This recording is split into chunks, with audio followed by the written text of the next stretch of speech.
Yes, yes. What's happening, bro? Yeah? I'm fine, thanks. How's it feel being a dad and everything? Yeah, it's mad. Just makes you grow up a bit and look at life a bit different. Do you know what I mean? Not everything for you, you can't be so selfish.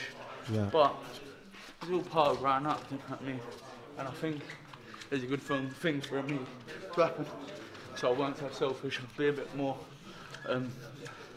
think about other stuff and not be so silly and make bad decisions and stuff. But now, everything's going well, my life's going good. And I can't wait to get back in the ring. Okay. So, you're fighting Kieron Conway. We saw him a couple of weeks ago, well, about a month ago, as a middleweight. Yeah. Isn't he too big for you? Nah. I mean, like, you've been managing, you've seen me spar light heavy, sparred with Craig Richards, and I hold my own and have good spars. Do you know what I mean? With Felix, John Ryder, Spider, and all these sort of boys are bigger than me. You know what I mean? And they're different levels to Conway. But look, it's you two in the ring. Don't matter what happens, sparring with anyone, whatever, who performs on a night. Yeah. You know what I mean? I've learned that in my last fight. You can be as fit as you want, but if everything ain't going right in your life and everything ain't perfect, everything has to be perfect. The whole package, mentally, physically, and emotionally, and everything, it's got to be right. You can't just train and block out everything else in your life and think you're going to be the man. You've got to do everything properly, and that's what I learned last fight. Without looking like you're trying to make excuses, was he, well, before your last fight, was it really that bad what was going on? Friday, I got one of them Born Fighter things coming out, series programs coming out, and I'll be totally honest in that and let everyone know everything, and that's the truth, and I've got no need to lie. I never come out straight after the fight and said it. Spoke to Tony, spoke to people around me, and they said, look, it's better to get off your chest. Don't hold it in, don't just keep down your personal issues, whatever. Just let it out, and I've done that last week, and the programme's coming out this Friday, 6 PM, so have a watch of that and you'll see the real story. Okay. Yeah. And was that going to be on Sky Sports? Is it? Yeah, I don't know if it's on Sky Sports or Matchroom's YouTube channel. Okay. I'm not sure. All right. You're You're looking out for it. Yeah. So when people watch it, they're gonna get full insight. And realise I'm not just making up excuses. Yeah. I'm not saying that I was having an argument with my missus. I'm not saying someone died. Yeah. A proper mental issue or something going on, do you know what I mean? So okay. We'll see I then. look forward to it. I look forward to it. All right. And I've got to get on here. Yeah, go. Yes, you was one of the ones that had a close fight.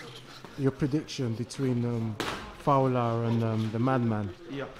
He was the only one of the only ones that predicted that it was going to be a close fight because they knew each other from the thing. And I was looking back on that interview and I thought, right, you was almost spot on because you obviously didn't say he was going to win for Scott Fitzgerald, but what did you think of?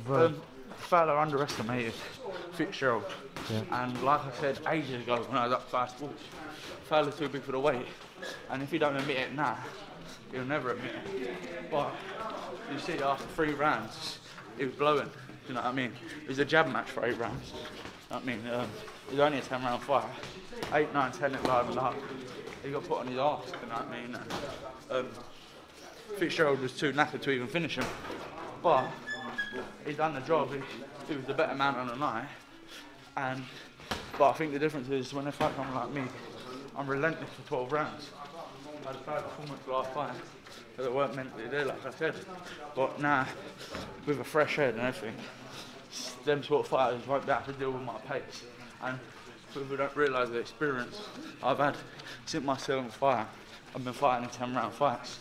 I've had 16 fights now. I've done 2 12-rounders at very high pace.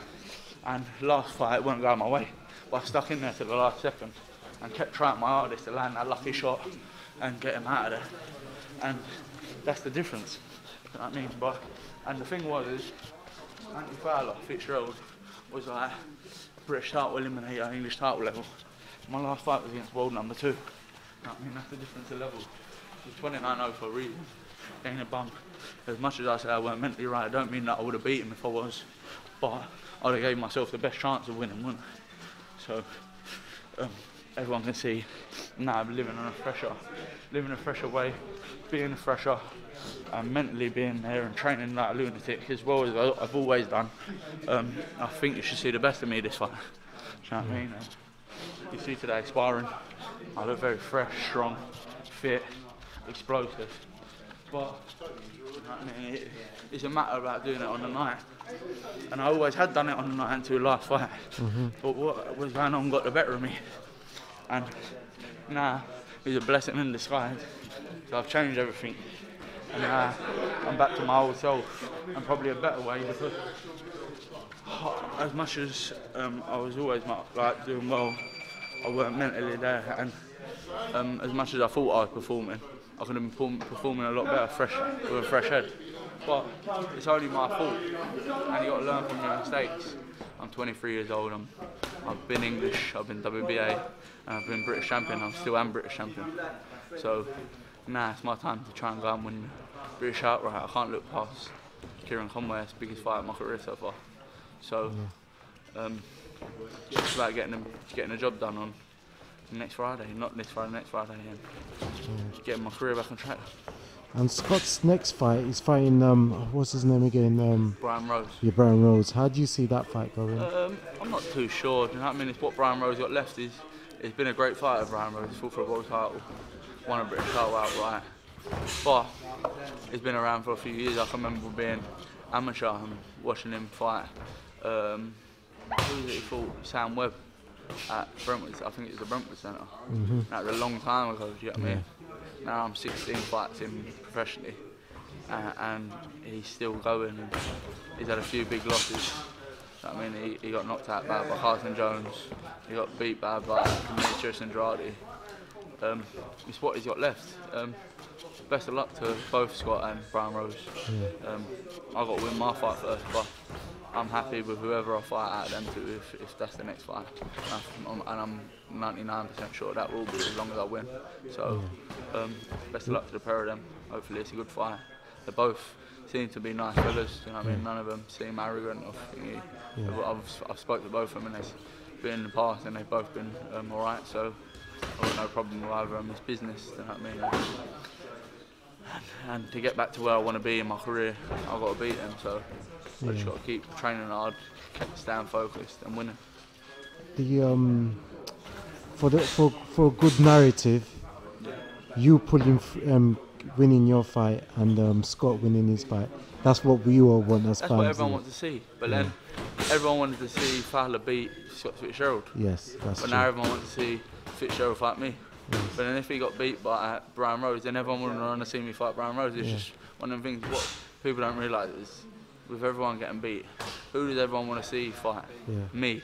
Not they don't care who the opponent is.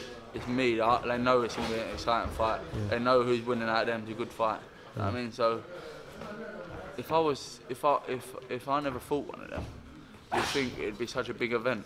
Another domestic fighter, Fitzgerald fighting another domestic fighter, Fowler fighting another domestic fighter. No, it wouldn't. It's because I think everyone now knows, winning, losing, I come to fight and I'm going to be in there and try my hardest no matter how the fight's going, and I think that's what the public like.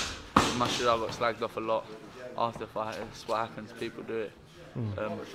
Sticks and stones, you know what I mean, it's one of them things, but you can't let that get to you, you just got to get on with it and prove everyone what you really can do, and that's what my opportunity again next Friday to do that. Okay, so you'll be looking forward to fighting 1 or 2. Let me just talk to you about obviously the mental thing. A couple of weeks ago, you saw Joshua just had a fight, and then a lot of been talked about of how he looked before the fight started. Yeah. Could you see anything? Could you? To be honest, I never watched a fight live. I watched it in the morning after, like on a video clips and stuff. I never see the full sort of thing, but by obviously seeing the video clips and stuff, not everything did look right. But like I said to you earlier, I never come out straight away after the fight. I said the better man won, and it weren't me, and I never boxed as good as I could. I never made excuses, anything was wrong. You got to let the situation die down, and then maybe in the future, when the time's right for him, he'll speak about thingy. Because with me, I was going to keep everything from me, in between me, sorted out how I am been anyway, but keep it in. But Tony and Matchroom and everyone sort of was like pushing for me to sort of get off my chest, you know what I mean, and let out and give everyone a real insight and stuff. So Anthony Joshua is a mega star, you know what I mean? He's been a sporting icon for the last few years. I think no matter what, he's a multi-millionaire. He's been unified world champion. What more can he ask for? If he retired tomorrow, what could anyone really say to him? Nothing. But obviously, as being such a good champion as he's been, he's going to want to prove to everyone what was wrong, not come out and say about at the moment, get the situation dealt with, and then once he deals with the situation and becomes successful again, he will then go, I weren't making excuses last time, I've showed you what I've done, this was what was wrong, but it weren't the right time to say about it. And hopefully that's what happened for Joshua, because he's a proper nice fella. Yeah, good. Well said. Well, without talking too much about other guys or potential fights, oh yeah, let's just talk about the world level. Did you see Gerald Hurt fighting against what's his name again? Gerald Williams, Williams. Did you watch that? I've seen bits of it and I ain't seen all of it. To be honest, I've not been too worrying about that sort of thing at the moment. I've just been staying in my own lane, you know what I mean, getting on with what I need to work on, looking at fighters that I've been nicking little bits off and working on things in their styles, but studying the fighters I'm fighting and who I could be against. But obviously they're all good, they're all big names, Julian Williams, Jared Earp. I think Jared Earp was obviously getting to the point where he's a bit too big for the weight. I mean, he's obviously struggling at the weight because it was massive, dominating everyone, and now he's probably stayed there a bit too long, and it's been too draining for him. But I'd like to see him move up to middleweight and see what he can do there. Demetrius Andrade done it, and now he's world champion. So he's a really good fighter. He's massive for the weight, so I think he'll be successful again at middleweight. Okay. Where do you think Anthony Fowler goes from here then? Between the mix of all you guys. Yeah, he's 28 years old. Obviously, for the public, he's always going to be a name domestically for us to fight. I mean, domestically, it's a good fight, but he needs to do something. He needs to prove something. You know what I mean? Because that was his first test. That was his first real test, and he flopped. You know what I mean? He's got to decide what he's going to do, whether he's staying at this weight, whether he's moving up, and he don't want to go and fight a journeyman again.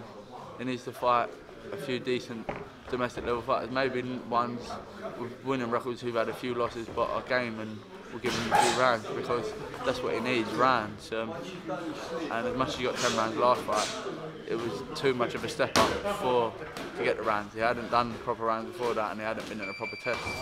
But he can't be around for too long. Like, he can't be having these little fights for too long. He's 28 years old. You need to start pushing on.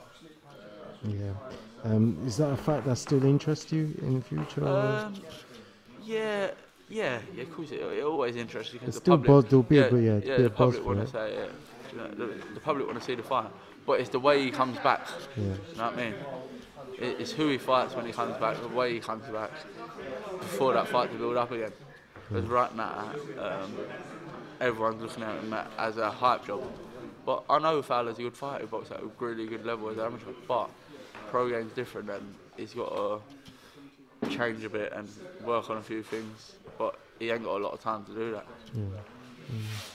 Alright then, well Ted, thanks for your time, and then all the best for next weekend. Cheers, thank you.